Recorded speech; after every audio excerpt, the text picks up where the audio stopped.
It's hard for me because I'm so passionate about what I believe in, right? When the Worldcenter deal first came to my table, this was a deal that had been in the works for a very long time. They owned all their land.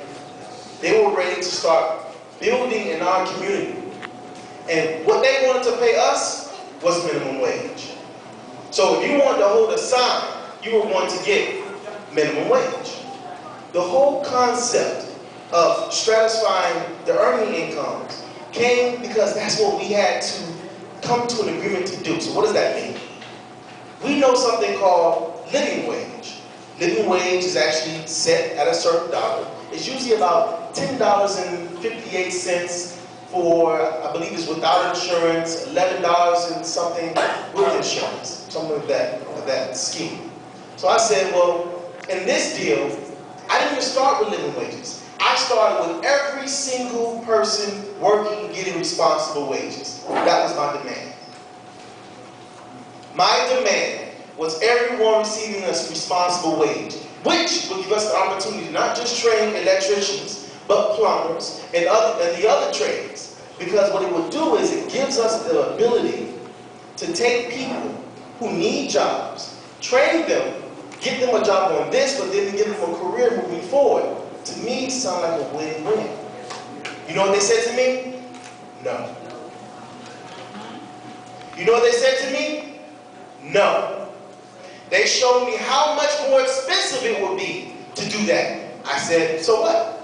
Make it happen. We pushed and we pushed and we pushed. They didn't want to give us any responsible wages at all.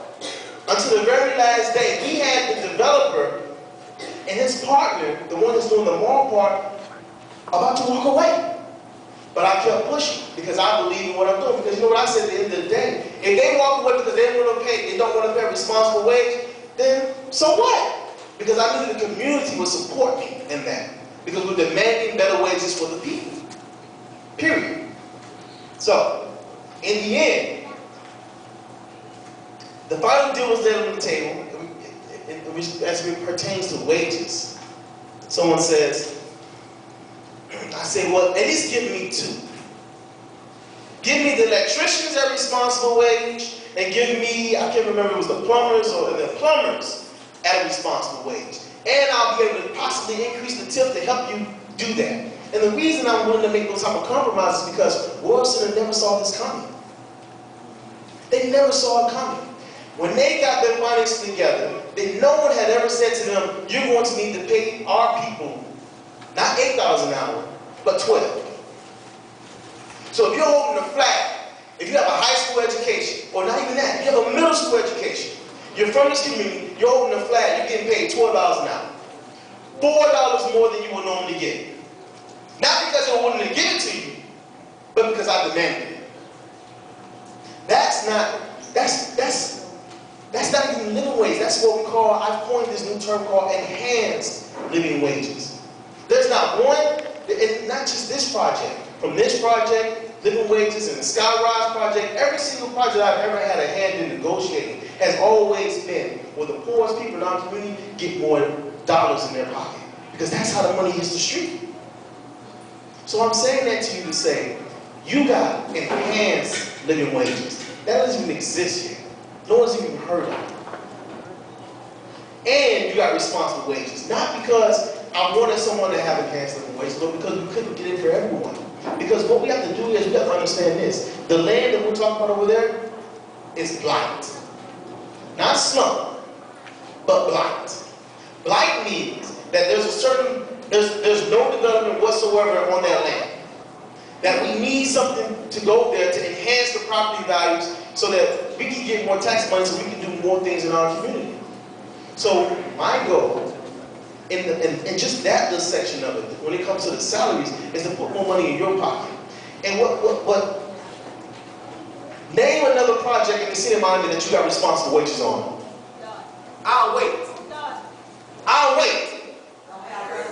Tell me another project in this community right now. Tell me another project that you get $12 on. I'll wait. I'll wait. Tell me a project. Those are the projects, and let's be real about it. There's some development agreements For instance, the church, not I would call the church, the CDC of the church. How much is the deal? How much money can the CRA the church get in a month? $10 million. You know how much they pay their workers? That's not written out yet. It's not there yet. So they're going to pay, like other developers pay, what they negotiate. What developers do is they put the salaries down to the lowest that they can. But I'm the only commissioner on the city of Miami. I'm the only commissioner on the board that's ever demanded these types of salaries for our people. Not only that, but in the city of Miami as a whole, guess what's on the agenda right now? Responsible wage ordinance. Did you know about that? We have our first reading, it passed. Now we have our second reading. And you know what we need? We need people like you to come out to the city to tell the commissioners that we need responsible wages for all of our projects. My big thing is poverty. The meeting, so to be clear, the meeting is February 26th at 4 p.m. So, and it's at City Hall, 3500 Pan American Drive. So, the reading, 3500 Pan American Drive, time served 4 o'clock. So, in this agreement, did the plumbers get responsible wages? No. Did the hotel workers? Well, it's not the hotel workers. Hotel workers are not in this, but I'm talking about the construction part. But I'll get there. I will get there. I will get there. So the bottom line is, and they need language.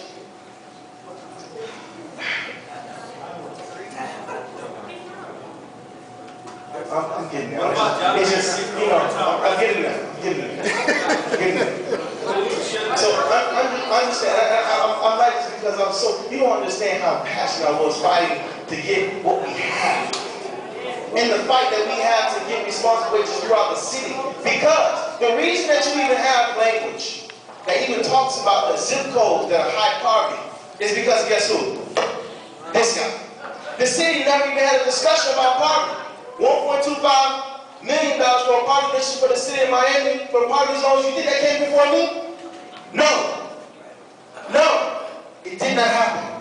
So right now, the reason we even have a discussion about poverty, the reason that we're discussing salaries, the reason that this stuff is on the agenda for our community is because of your district commissioner. So what we have to do is come together behind our district commissioner and make those demands. There's nobody in here that wanted to meet with me about this deal or maybe requests for this deal that didn't get me with me. Certain demands that organizations liked to have that were a part of this negotiation, that they passed the information, a lot of them things got into the deal. When you talk about people who convicted felons, that was one of our big things too. If you're a convicted felon, can you get a job? Guess what? There's language in there that if you're a convicted felon, they cannot deny you because of that. Guess who did that? Me. Thank you. Let me say. I'm talking. Right, so, I'm trying to remember all this stuff that's in there. So what I'm saying to you all is that I'm committed to fighting poverty in my community. I'm committed to getting my people jobs. I'm committed to seeing development happen in this community. As a matter of fact, when you walk through Overtown, you see buildings going up. Ain't the last time you saw a building going up in Overtown? I'll wait.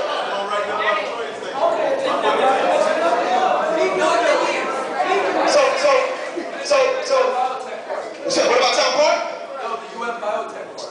Man, I'm talking about for residents. I'm talking about for the people that benefit from it. I'm talking about building affordable housing. That's what this is about. So all I'm saying to you all is this. And yeah, I understand you standing up, Pastor. This your show.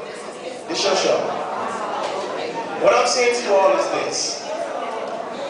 When it comes to fighting for this community, I don't need a camera.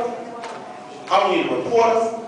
All I need is a room, and I need a room and a seat with a person that's going to be writing checks. And we'll get what we deserve in this community. We haven't had this type of progress on the development community. Listen, who ever heard that language called best efforts? You have to make your best efforts to meet these goals, and if you meet those goals, I sue them for it. Because you know why? Because the community says it means what? Nothing. In this deal, is there best efforts in this deal? No. The people shall perform in this way. And the punishment for not performing, in the past, like the lawyer for them said this to me. He said, Commissioner, it's always been $2,500 per percentage point when they don't meet their goal. It's never been a point of discussion. You know what I said to him? $100,000 per percentage point. He almost had a heart attack. You know what we settled on? Up to $50,000 per percentage point. Think about this. In the past, we used to be one goal.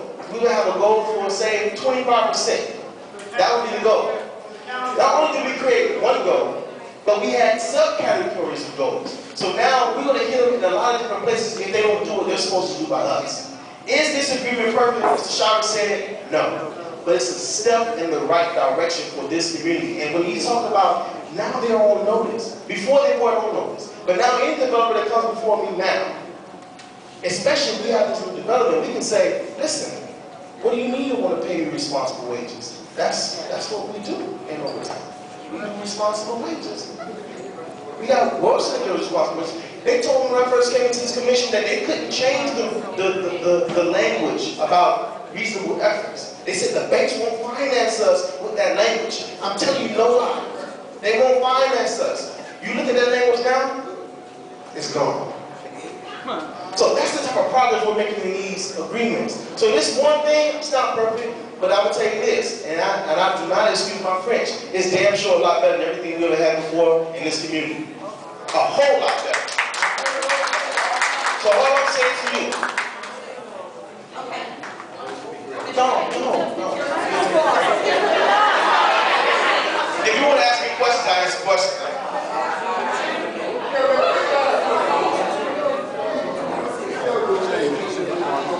Respectfully, Commissioner, thank you for sharing what you shared. However, we wouldn't be having this meeting if this community was a part of the negotiation.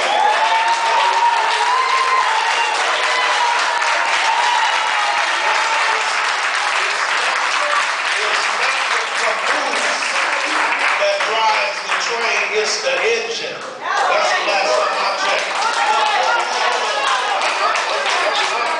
Listen. Commissioner, hold on, Commissioner. I have the floor.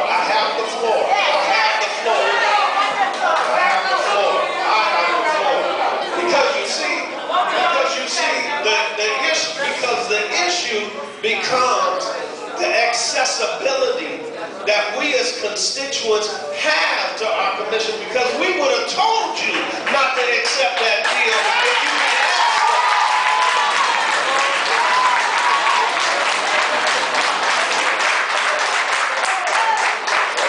Let's understand it. Don't tell me that you're doing me a favor and the fact of the matter is that it's unsatisfactory to us. It is unsatisfactory. And the fact of the matter is, listen, I have seen this game played once before. We are not children. We are voters. We are constituents of this community, and our voice must be heard.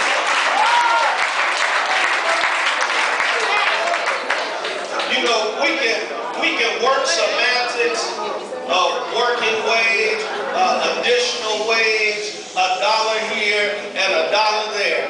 You know, we have been piecemealing our entire lives. We've been trying to put things together. It's about time that we have somebody that grows the testicles to stand up for these people and tell them.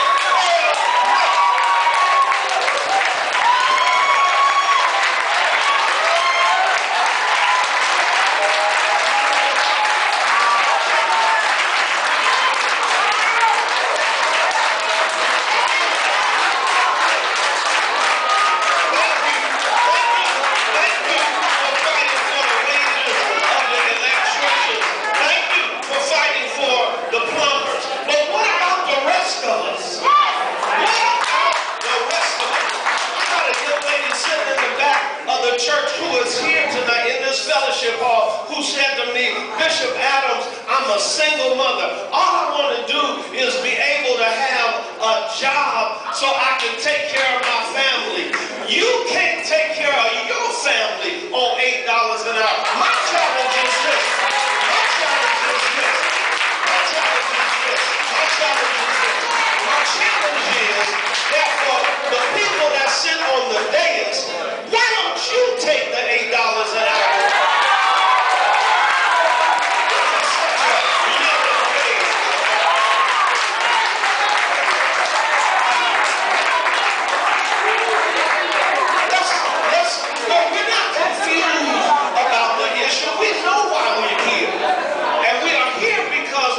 Satisfied and find best efforts. Thank God for that, but you got to do better. You got to do better. Dr. Nelson Adams, who's a member of this church, great philanthropist, OBGYN doctor, his father said, good, better, best, never let it rest until your good becomes better and your better becomes best. That's how we should proceed.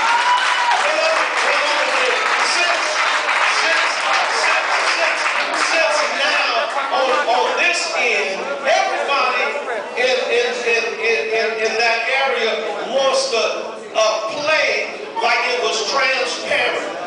Why is it?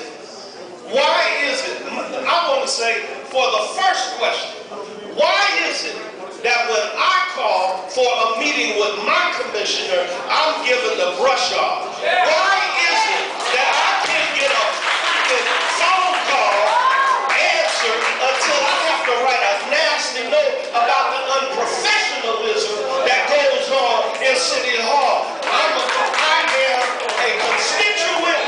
I am a supporter. I pastor one of the oldest churches in Overtown. And hell, if I can't talk to my commissioner, what the hell do I need him for?